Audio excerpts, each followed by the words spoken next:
Welcome everyone, বিনিস ফ্যামিলির নতুন আরেকটি ভিডিওতে তোমাদের সকলকে স্বাগত। তোমরা সকলে কেমন আছো? আশা করছি তোমরা সকলে খুব খুব ভালো আছো। আমিও ভালো আছি। আজ একাদশী, একাদশীটির নাম হলো বিজয়া একাদশী। আমি, মেয়ের বাবা তিনজনেই একাদশী করার চেষ্টা করি, মানে একাদশীটা করি। একাদশী মিস দেওয়ার কোনো অপশানই নাই, ওইটা মাথার ভিতরে আনি না। তোমরা কে কে একাদশী করো আমি জানি, তোমরা সকলেই একাদশী করো, তবুও যারা যারা করো অবশ্যই কিন্তু কমেন্টে জানিয়ে দিও। তো সকাল সকাল স্নান করে পুজো টুজো দেওয়া কমপ্লিট, পুজো দিয়ে নিয়েছি। আজ সকাল সকাল আজ একটু রান্না বান্নার চাপ কম, কারণ আমরা একটু বিকাল সন্ধ্যা অবধি না খেয়ে থাকার চেষ্টা করি। যদি পারি, যদি খুব অসুবিধা হয় তাহলে একটু ফল বা জল খেয়ে নেই, তারপরে আমরা সন্ধ্যাবেলার পরে সবজি দুধ এগুলো খাই। তো দেখো আমার গোপুসোনার পুজো দেওয়া কমপ্লিট। গাছে নয়নতারা ফুল ফুটেছে, ফুল দিয়ে আমার গাছের ফুল দিয়েই গোপুসোনা ভগবানকে সাজিয়েছি। তো তার ভিতরে মেয়েকে স্কুলে দিয়ে এসেছি। মোটামুটি ঘরদোর সংসারের সমস্ত কাজই কমপ্লিট হয়ে গেছে। একাদশীর দিন মেয়ের কিছু আবদার থাকুক আর না থাকুক, তার আবদার থাকে আলু ভাজি। তো তাকে ফ্রেঞ্চ ফ্রাইয়ের মতো আলু ভাজি করে দিতে হয়। সেই আলু ভাজিটা করে রাখবো, ওই স্কুল থেকে এসে খেয়ে নেবে। তো চলো আজকে সারাটা দিন কেমন কাটে তোমাদের সাথে অবশ্যই শেয়ার করছি, তোমরা সকলে পাশে থেকো। দেখো গতকাল কিংবা গত পরশু দিন তোমাদের সাথে শেয়ার করলাম যে আমি এই যে পিছনের রুম গুছিয়ে একদম ঝাঁকাঝাঁক করে রেখেছি, রিডিং টেবিল সবকিছু দেখিয়েছি। এখন মেয়ে যখন স্কুলে যায় তখন আমি মোটামুটি তার টেবিল একটু গুছিয়ে রাখি। কিন্তু মানে পৃথিবীর সবকিছু গোছানো সম্ভব, কিন্তু এর এই রিডিং টেবিল কখনো আমি গুছিয়ে রাখতে পারি না। তোমরা দেখো অবস্থা করে রাখবে, বই খাতা সব গোছানো থাকে, কিন্তু সারা দিন তার হলো এই জলের বোতল থাকবে একটা, আর এই তুলি, মানে তার আঁকা ঝুঁকির উপরে একটু ল্যাক কর্নার আছে। আমি কিন্তু তাকে কোনো ড্রয়িং এ ভর্তি করিনি, কিন্তু সে মোটামুটি নিজের মতো করে আঁকে। দেখো ক্লিপগুলো এখানে সব রেখে দেয়, কলমের পাতা ছিঁড়েও এখানে থাকে ওর কলমের পাতা ছিঁড়ে। এটাও যে ফেলতে হবে আসলে সেই সময়ই তার নেই। শেখানোর চেষ্টা করছে কিন্তু শিখছে না। সেই স্কুল থেকে সিলেবাস দিয়েছে, এটা এইভাবেই সেইভাবে রেখে দিয়েছে। হ্যাঁ, এই যে তোমাদের বলছিলাম না যে ওর আঁকা ঝুঁকির উপর একটু ল্যাক কর্নার আছে। এই দেখো আজ তোমাদের শেয়ার করি, আমার বার্থডেতে সে এটি আমাকে করে গিফট দিয়েছিল। শুভ জন্মদিন মা।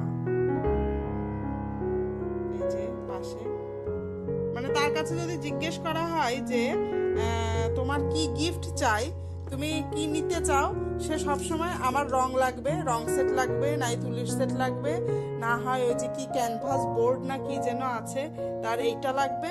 মানে সে হয় এগুলো কিনে দাও, না একটু বাইরে টুকিটাকি খাওয়া, মানে সে এতেই স্যাটিসফাইড। এই যে তোমাদের সাথে কালকে দেখাচ্ছিলাম, এই দেখো এটাও তার করা,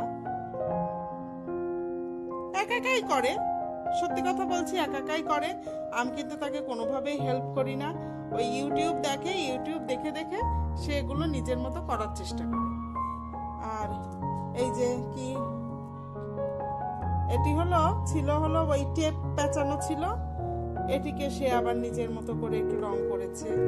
আর এই যে ইউটিউবে কি দেখে এই যে আমি যখন এই যে টেবিল গোছাতে আসি, কি মান্ডালা আর্ট, আমি বা এত আঁকি ঝুঁকি সম্পর্কে আমার কোনো ধারণা নেই। আবার দেখছি যে বোর্ডের সাথে এটা লাগানো, মানে এটির আবার কোনো ট্রাই করছে। এটি কি এদিকে না এদিকে, মানে যাই হোক,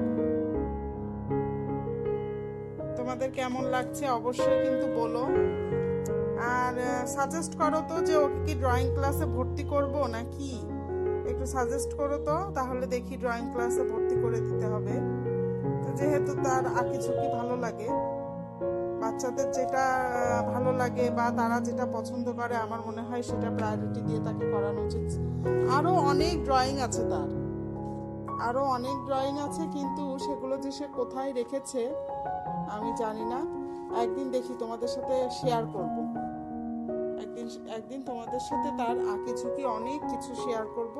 আজ এই কয়টি সামনের মাথায় পেলাম, তাই তোমাদের সাথে শেয়ার করলাম। তোমাদের কেমন লাগে অবশ্যই কিন্তু জানিও।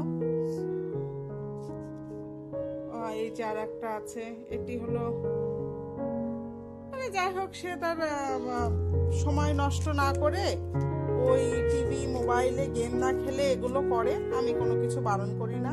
কিন্তু জানো না, মানে রং আজকে কিনে দেই তো কালকে রং থাকে না, আজকে কিনে দেই তো কালকে রং থাকে না। সো তার রঙের পিছনে আমি আসলে পেরে উঠছি না। তার মাসি, দিদা, ঠাকুমা সবাই তাকে রং গিফট করে, কিন্তু তাও আমি পেরে উঠি না তার রং কেনাতে। আমি খুব কম কিনে দেই। ওর মাম্পি, মানে আমার ছোট বোন, ও মাঝখানে বাইরের থেকে পাঠিয়েছিল, তারপর ওর ঠাকুমা কিনে দেয়, ওর দিদা কিনে দেয়, মানে তাদের কাছে চাই আর তারা কিনে দেয়। কিন্তু আমি বলি কি একটু হিসাব করে খরচ করো, কিন্তু সে সেটা করে না। সে কাজে লাগায় ঠিক আছে, কিন্তু তার সাথে সে অকাজেও লাগায়। তোমাদের কিন্তু তার ড্রয়িং গুলো কেমন লাগলো অবশ্যই বলো কমেন্ট করে। একদিন তোমাদের সাথে আরো অনেক শেয়ার করব, অনেক কিছু তৈরি করে। ওই একটা বাচ্চা মানুষ যেরকম পারে সেরকম, আসলে ভালো না মন্দ, খারাপ না ভালো, এত কিছু বিচার করি না। একটা কোয়ালিটি টাইম সে স্পেন্ড করে, কোনো গেম বা মোবাইলের পিছনে সময় না কাটিয়ে এগুলো করে, এটাই মেন কথা। তো তোমাদের তো বলেছিলাম আলুটা ভেজে মেয়েকে স্কুল থেকে আনতে যাব, কিন্তু ঘড়ির দিকে খেয়ালই করি, ঘড়ির দিকে তাকিয়ে দেখি ছুটি টাইম হয়ে এসেছে। তাই আগে ঝটপট রেডি হয়ে মেয়েকে স্কুল থেকে আনতে চলে গেছে। আমার মেয়ের স্কুল কাছেই একদম, মানে তুমি যদি ছুটি হওয়ার 5 মিনিট আগেও বের হও, তাও তুমি গিয়ে দেখবে যে বাচ্চারা বের হয়, মানে একদম বাসার কাছেই আমার স্কুল। এই স্কুল থেকে এসে মেয়েকে ফ্রেশ করিয়ে আমি ফ্রেশ, আবার জামা কাপড় ছেড়ে ফ্রেশ হয়ে এই যে মেয়ের জন্য এখন আলু ভাজি করছি। আলু ভাজি করা কমপ্লিট হয়ে গেছে, এখন তুলে দিব। সে একাদশীর দিনেই আলু ভাজি পেলেই সন্তুষ্ট।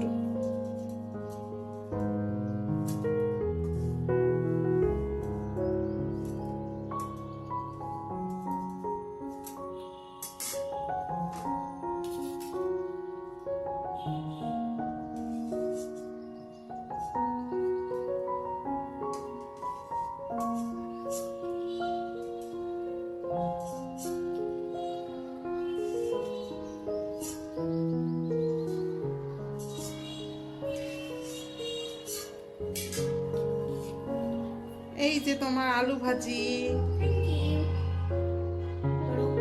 স্কুল থেকে এসে খিদেতে পেট চোচো করছে না, ছুচো দৌড়াচ্ছে। নাও এখন এবার গরম তাড়াতাড়ি আলু ভাজি খেয়ে জল খেয়ে নাও, দেখবা পেট ভরে গেছে।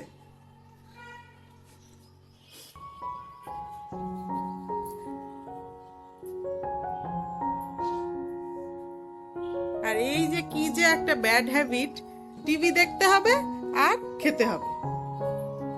বিছানায় রেখো না, বিছানায় রেখো না।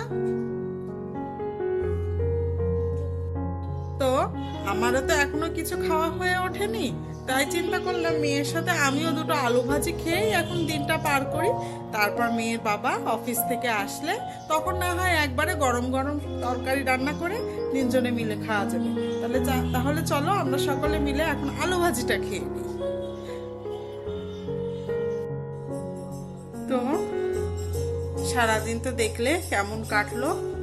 তা আমরা বিকালবেলার দিকে ওই আলু ভাজি খেয়ে যাই হোক, বিকালবেলা ছাদে গিয়ে কাপড় চোপড় গুছিয়ে এনে ঘরে সন্ধ্যা দিয়ে এই যে এখন আমরা আমাদের মেইন খাবারে যাচ্ছি।